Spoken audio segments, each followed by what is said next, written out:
ఏపీలో గత ప్రభుత్వం చేసిన అవినీతి గాని ఏది విధానాలు వీటన్నిటి మీద కూడా ఇప్పుడు ముఖ్యమంత్రి చంద్రబాబు నాయుడు తెలుగుదేశం ప్రభుత్వ హయాంలో వరుసగా శ్వేతపత్రాలు విడుదల చేస్తున్నారు. ముందుగా పోలవరం మీద శ్వేతపత్రం విడుదల చేసిన చంద్రబాబు ఆ తరువాత విద్యుత్ విధానం మీద శ్వేతపత్రం విడుదల చేశారు. తరువాత అమరావతి మీద శ్వేతపత్రం విడుదల చేశారు.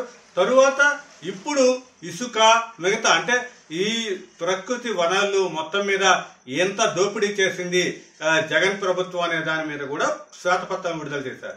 అయితే వీటన్నిటి వెనుక చంద్రబాబు నాయుడు పూర్తిగా జగన్ ప్రభుత్వాన్ని తప్పుపడుతూ వీటన్నిటిని కూడా ఇంత దారుణంగా రాష్ట్రాన్ని ఆర్థికంగా పూర్తిగా కుంగదీసింది, విపరీతమైన దోపిడీ చేశారనేదైతే చంద్రబాబు నాయుడు వాదనగా ఉంది. అదే విషయాన్ని శ్వేతపత్రాల ద్వారా లెక్కల ప్రకారం కూడా ఎంతెంత దోపిడీ, ఏ సెక్టార్లో ఎంతెంత దోపిడీ జరిగింది, పోలవరంలో ఎంత జరిగింది, తర్వాత అమరావతిలో ఎంత జరిగింది, వీటన్నిటినీ కూడా ఎంత బస్టు పట్టించారు అనే దాని మీద పూర్తి స్థాయిలో వేశారు. అయితే వీటి శ్వేతపత్రాలు విడుదల చేసిన దాని మీద జగన్ ఎందుకు స్పందించడం లేదు అనేది అయితే ఇప్పుడు పెద్దగా చర్చనీయాంశమైంది.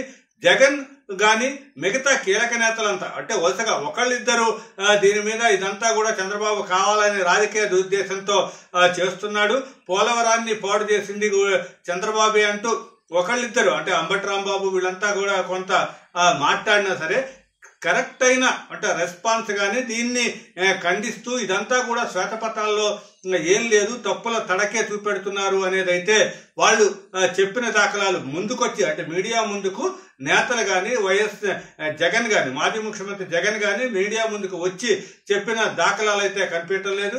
అయితే దీన్ని ఎందుకు చేస్తున్నారు, దీంట్లో వాస్తవమే ఉండేది కాబట్టే వైసీపీ నాయకులు కానీ వీళ్ళంతా కూడా ముందుకు రావటం లేదా అనే అనుమానాలు వస్తున్నాయి. అయితే ఇక్కడ జగన్ పత్రికా పరంగా జగన్కున్న సాక్షి పత్రికా పరంగా దీన్ని అయితే చంద్రబాబు వాదనని కానీ ప్రభుత్వ పెద్దలు చెప్తున్న దాన్ని మాత్రం ఖండిస్తున్నారు. ఇదంతా కూడా ఇట్లే జరిగితే చంద్రబాబు నాయుడు ఇలాంటి శ్వేతపత్రాలు అన్నిటి మీద కూడా విడుదల చేసే పరిస్థితి ఉంది. దాంట్లో కూడా వైసీపీ దోపిడీ రాజ్యం కనిపించింది, దోపిడీ అంతా చేశారు, ఇంత చేశారు అనేది అయితే పూర్తి లెక్కలతో సహా చంద్రబాబు నాయుడు చెప్పడం జరిగింది. కాబట్టి వీటన్నిటిని ఎలా ఎదుర్కొని జగన్ ప్రజల్లోకి వస్తారా లేకపోతే రారా, తరువాత అంటే ఎంతకాలం జగన్ ప్రజల్లోకి రాకుండా ఈ మొత్తాన్ని కూడా ఈ విధంగా చూస్తూ ఉంటారు అనేది అయితే ఇప్పుడు చర్చనీయాంశంగా మారింది. ఏదేమైనా సరే వైసీపీ నాయకులు కానీ జగన్ కానీ వైసీపీ అధినేతగా జగన్ కానీ ప్రజల్లోకి వచ్చి దానిని ఖండించి ప్రెస్ మీట్ పెట్టి ఆ లెక్కలు కూడా అంటే తాను ప్రభుత్వ పరంగా చేసిన లెక్కల్లో చేసిన విధానంలో తప్పు లేదు, ఈ దోపిడీ మేము చేయలేదు అనేది చెప్తే గాని అక్కడ వైసీపీకి ప్రజల్లో మళ్ళీ కూడా మార్పు వచ్చే అవకాశం ఉండదు. కాబట్టి ఇదంతా కూడా ఎందుకు చేయటం లేదు అంటే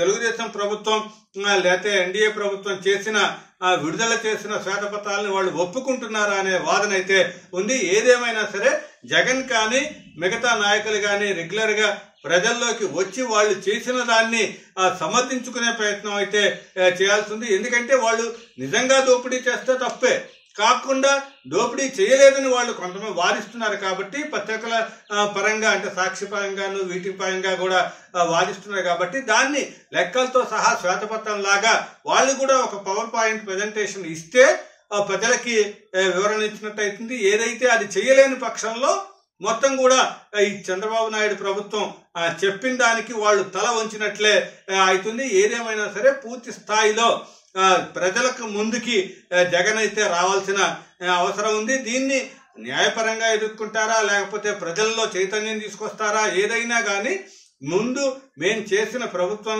దోపిడీ చేయలేదు, ఆర్థికంగా ఏపీని పూర్తి స్థాయిలో అధోగతి పాలు చేయలేదు అనేది అయితే జగన్ నిరూపించుకోవాల్సి ఉంది.